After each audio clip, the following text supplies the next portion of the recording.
وعلیکم السلام ورحمۃ اللہ وبرکاتہ۔ کیا حال ہے بھائی جان؟ الحمدللہ میں خیریت سے ہوں، آپ سنائیں۔ الحمدللہ میں بھی ٹھیک ہوں۔ بھائی کیا بات ہے، آج کل آپ نظر نہیں آ رہے؟ جی ہاں، میں نے ایک مدرسے میں داخلہ لے لیا ہے، اس لیے وقت نہیں ملتا۔ ماشاءاللہ، تو کیا میں آپ سے کچھ پوچھ سکتا ہوں؟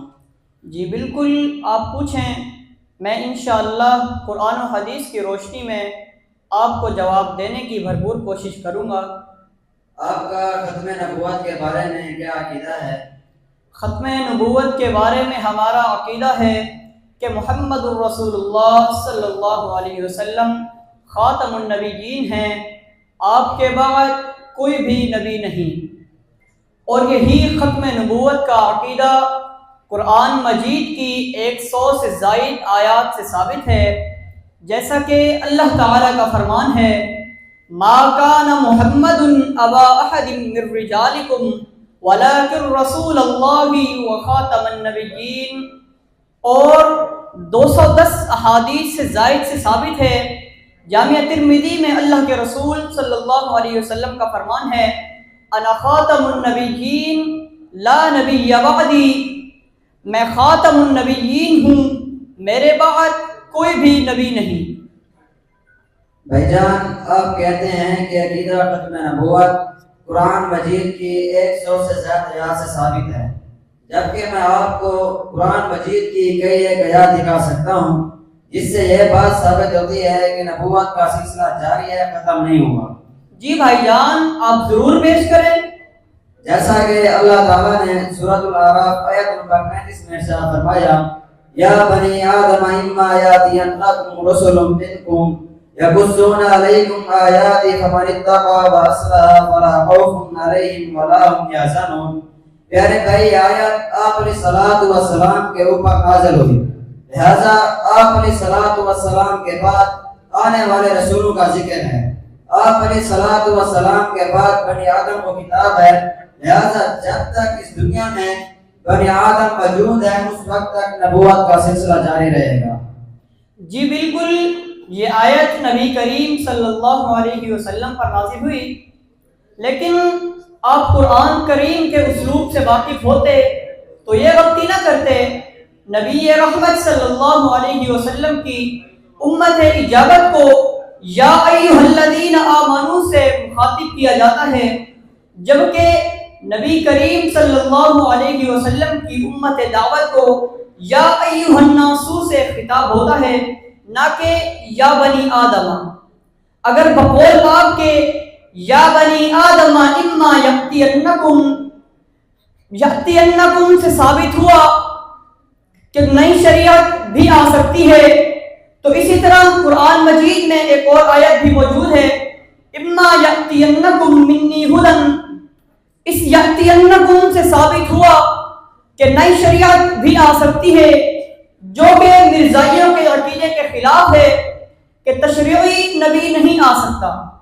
خود مرزا غلام احمد قادیانی نے اپنی کتاب آئینہ کمالات اور روحانی خزائن میں کہا ہے کہ رسول کا لفظ عام ہے، جو کہ نبی، رسول، محدث ان سب کو شامل ہے۔ تو آپ اس کے بارے میں کیا کہیں گے؟ اگر آپ کے پاس کوئی اور دلیل ہے تو وہ بھی بتائیں۔ جی پیارے بھائی، اللہ رب العالمین کا سورۃ البقرہ میں ارشاد ہے وَبِالْآخِرَةِ هُمْ يُوقِنُونَ، کہ وہ پچھلی وحی پر ایمان رکھتے ہیں۔ اس کا مطلب تو یہی ہوا کہ وحی کا سلسلہ بھی باقی ہے۔ بھائی جان، آپ کے نزدیک آخرت سے مراد آخری رسالت ہے، جبکہ قرآن مجید میں تقریباً 50 مقامات پر آخرت کا لفظ آیا ہے، تو پھر کیا ان تمام مقامات پر یہی معنی ہوگا؟ ان میں سے 2 مثالیں میں آپ کی نظر کر دیتا ہوں۔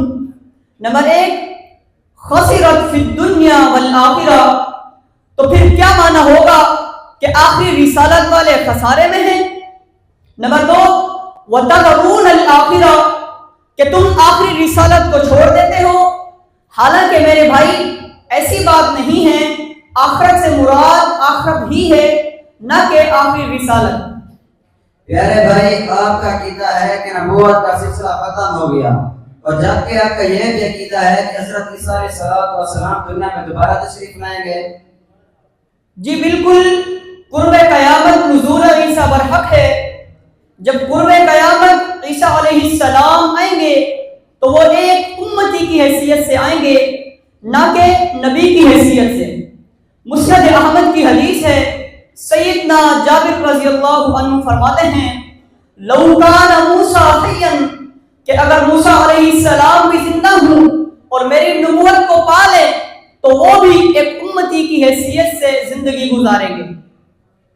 بھائی جان، آپ کہتے ہیں کہ حضرت عیسیٰ علیہ السلام ایک امتی کی حیثیت سے آئیں گے، جبکہ قرآن کہتا ہے لا نفرق بین احد من الرسل، کہ ہم انبیاء کے درمیان تفریق نہیں کرتے۔ جی بھائی جان، بیک وقت ایک نبی کا نبی ہونا اور دوسرے نبی کا امتی ہونا یہ کوئی نئی بات تھوڑی ہے۔ حضرت ہارون علیہ السلام بذات خود نبی تھے اور اپنے بھائی موسیٰ علیہ السلام کے امتی بھی تھے۔ بھائی جان، آپ جانتے ہیں کہ اللہ تعالیٰ جھوٹے نبیوں کو مہلت نہیں دیتا، جبکہ مرزا غلام احمد قادیانی کی جماعت میں مسلسل اضافہ ہو رہا ہے۔ اس سے معلوم ہوا کہ وہ سچا نبی ہے۔ یہ آپ کا اصول سراسر غلط ہے کہ اللہ تعالیٰ جھوٹوں کو مہلت نہیں دیتا۔ دیکھیے، شیطان سب سے بڑا جھوٹا ہے، قبر سے مہلت پر ہے اور قیامت تک مہلت پر ہے، تو کیا یہ شیطان کے سچے ہونے کی دلیل ہے؟ رہی بات جھوٹی نبوت کی، تو مرزا غلام احمد قادیانی کافر سے پہلے ایک نہیں بے شمار لوگ آئے جنہوں نے جھوٹی نبوت کا دعویٰ کیا اور طویل زندگی پائی۔ مثلا ایران میں ایک شخص رہتا تھا جس کا نام صالح بن طریف تھا۔ اس نے جھوٹی نبوت کا دعویٰ کیا اور وہ ملعون انسان اپنے اس دعوے کے بعد بھی اس دنیا میں 47 سال تک زندہ رہا، اور اس کی اولاد نے 300 سال تک ایران میں حکومت کی۔ اگر یہ طویل عرصہ ان کے سچے ہونے کی دلیل ہوتی تو اللہ تعالیٰ ان کو مہلت نہ دیتا۔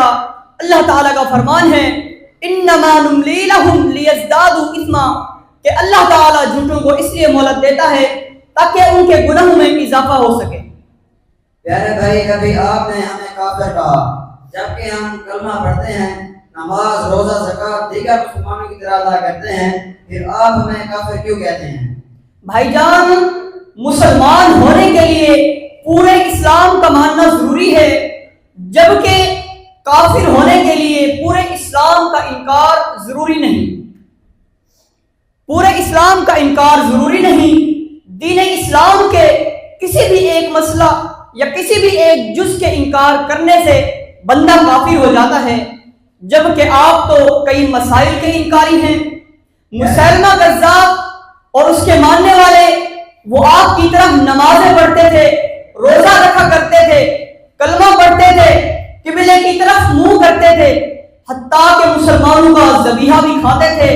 مسلمہ کذاب اور مسلمانوں کے درمیان کوئی بھی اختلاف نہ تھا، صرف ایک ہی اختلاف تھا، اور وہ یہی کہ مسلمہ کذاب اپنے آپ کو نبی کہتا تھا، لہذا صحابہ کرام نے اس کا تعاقب کیا اور اس سے کہا کہ تیری نمازیں پڑھنے کے باوجود تیرا کوئی بھی عمل قابل قبول نہیں۔ اسی طرح اگر کوئی بھی مرزائی نمازیں پڑھے، روزہ رکھے، کلمہ پڑھے، اس کا اس عمل کے باوجود کوئی بھی عمل قابل قبول نہیں۔ پیارے بھائی، اللہ رب العالمین نے مرزا غلام احمد قادیانی کا نام قرآن مجید میں لیا ہے۔ اللہ رب العالمین کا ارشاد ہے وَمُبَشِّرًا بِرَسُولٍ يَأْتِي مِن بَعْدِهِ اسْمُهُ أَحْمَدُ۔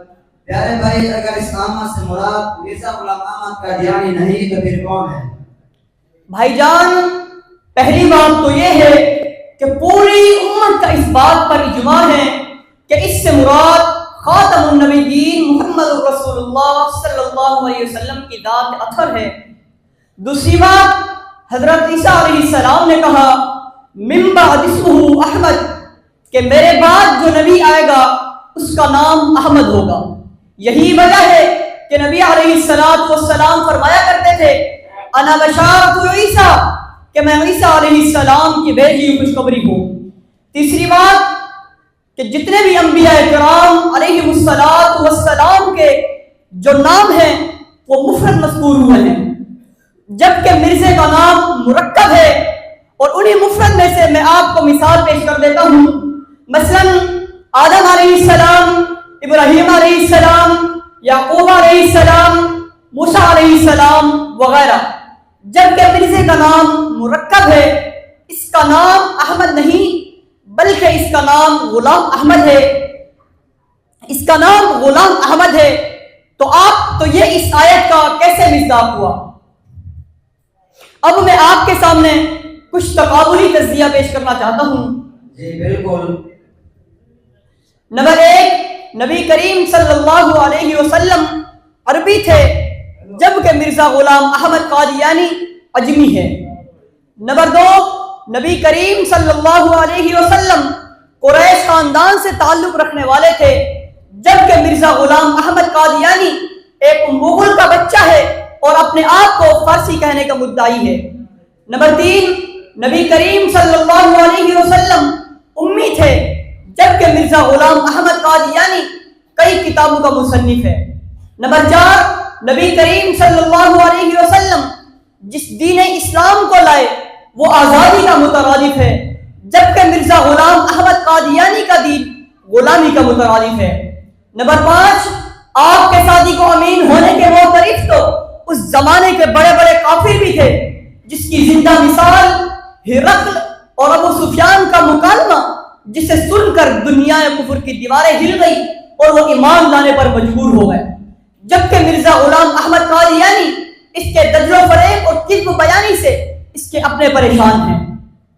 نمبر 6، اگر میں بات خاتم النبیین محمد رسول اللہ صلی اللہ علیہ وسلم کی ذات اقدس کے بارے میں کروں، جس کی گواہی جبریل امین نے دی، قلبت مشارق الارض ومغاربها ولم ار رجلا افضل من محمد صلی اللہ علیہ وسلم۔ جبکہ مرزے کی ذات کے حوالے سے میں بات کروں تو جو جملے ان کے اپنوں نے لکھے یا بیان کیے وہ میں آپ کے سامنے ذکر نہیں کر سکتا۔ میں آخر میں صرف یہی کہوں گا کہ جتنے بھی انبیاء کرام علیہ السلام اس دنیا میں آئے، حضرت آدم علیہ السلام سے لے کر آخری پیغمبر جناب محمد رسول اللہ صلی اللہ علیہ وسلم تک جتنے بھی انبیاء اور رسول گزرے ہیں، ان کے پاکیزہ نسب پر روح زمین کا کوئی بھی شخص الزام نہیں لگا سکتا۔